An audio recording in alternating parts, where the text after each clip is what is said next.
All right, welcome back, everyone. We're going to continue with our material. Just going to go ahead and start a timer for us to see where we're at. Okay, so where we left off, we're talking about the path that sperm must take in order for it to, from the beginning, from where it's created in the testes, or more specifically the seminiferous tubules, all the way until it exits the body. So one of the last steps is it's passing through this long tube known as the Vas Deferens or the Ductus Deferens. I typically go with Vas Deferens, by the way, as far as just names that you would see. We mentioned quite a bit of detail relating to vasectomies and the procedure associated with it and how it's kind of changed in recent times. Now we're almost done. The last path that it needs to travel through is the urethra. Now, we've mentioned the urethra before because it's the same urethra that's involved with the urinary system.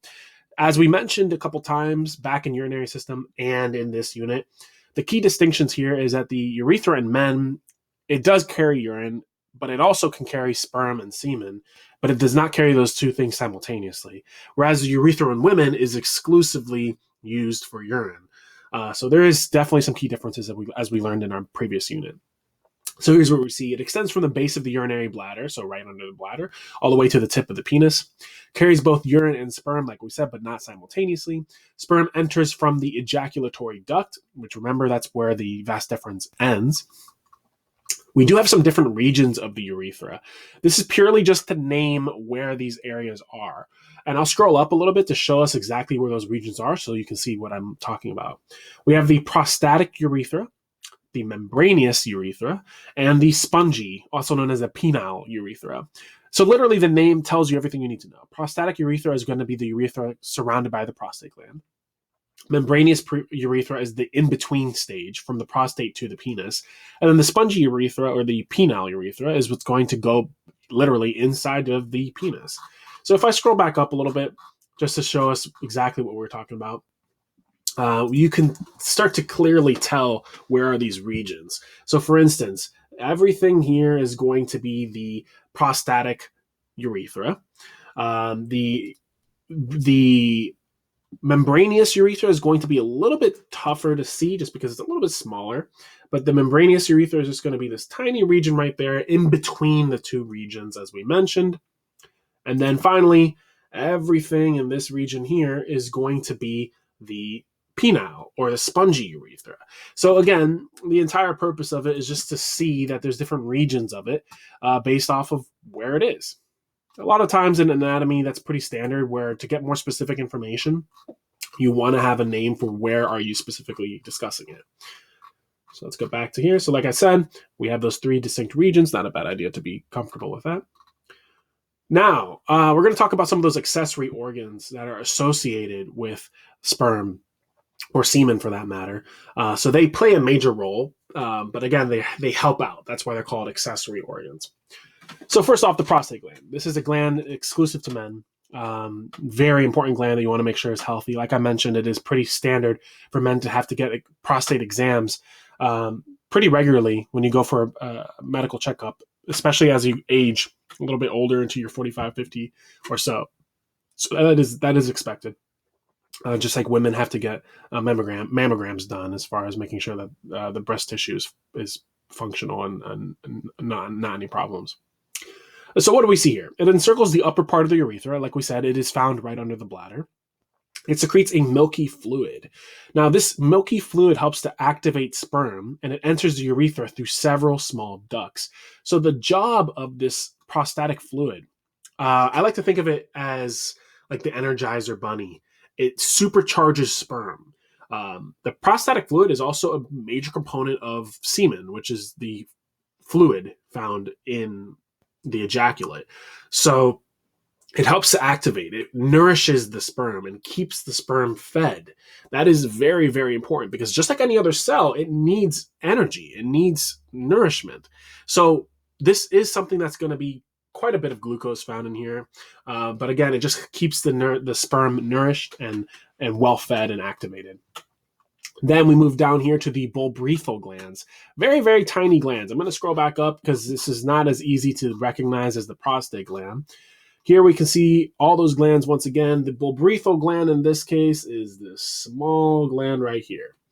It's right around the base of where the penis begins, right under the prostate gland, but it plays a major role in the health of the semen and also the sperm as well. So let's go back to where we were. It is a pea-sized gland inferior to the prostate, as we just mentioned, produces a thick, clear mucus. So this compound, it fuses, obviously, with the materials found in the prostate fluid to make what we refer to as semen. But the job of this is going to be more of like a mucus material. First and foremost, it clears the urethra of any urine remaining. So in the instance that a man has urinated, there's still remnants of acidic urine left. There will be small microscopic amounts. That acidity from the urine is strong enough to kill sperm. So it would be a hindrance to be killing sperm before it ever even exits the body. So for that reason, it is very important that you cleanse that entire urethral region. It also serves as a lubricant during sexual intercourse. The bulbourethral fluid is something that is typically also released before the ejaculate, or pre-ejaculate, as it's sometimes referred to. So this is another thing that secretes, and again, it acts like a lubricant to prevent any sort of unnecessary friction. And finally, it is secreted directly into the penile urethra, like you saw back up there. It is just fusing with the sperm that will be there, which obviously coats all of that area, and the fluid secreted by the prostate gland. And then finally, it's just going to exit out of the body. Now, where we're going to be transitioning to next is this concept known as spermatogenesis. But before we get to that, I do want us to really understand and make sure we're comfortable with the process of how we do where the sperm goes. So from the birth of sperm, so where they begin, all the way to exiting the body. So that's exactly what we're going to do. So I'm going to go ahead and pull this up here. I'm going to close this out for now. All right. So here's what we see. I'm going to edit this just a smidget here. All right. There is a specific path that sperm has to travel. And we kind of discussed that already. But there's an easy mnemonic to remember where specifically does sperm go from the beginning to the end. I remember learning this in college when I was learning all this material for the first time, and I've never forgotten it because it's a very recognizable mnemonic. We'll put it that way. So the mnemonic is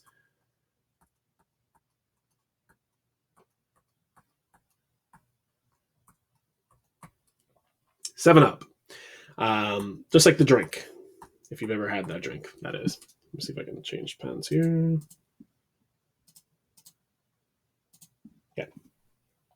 Yeah. So every single one of these stands for something, for the most part, that's associated with the path that the sperm is going to take. So if we remember, the beginning is going to be the seminiferous tubules.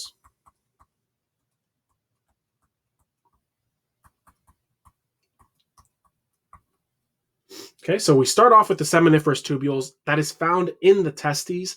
That is the area where the sperm are made. Remember, we called that area like the sperm factory. Then, from the seminiferous tubules, it's going to travel into the comma-shaped structure known as the epididymis.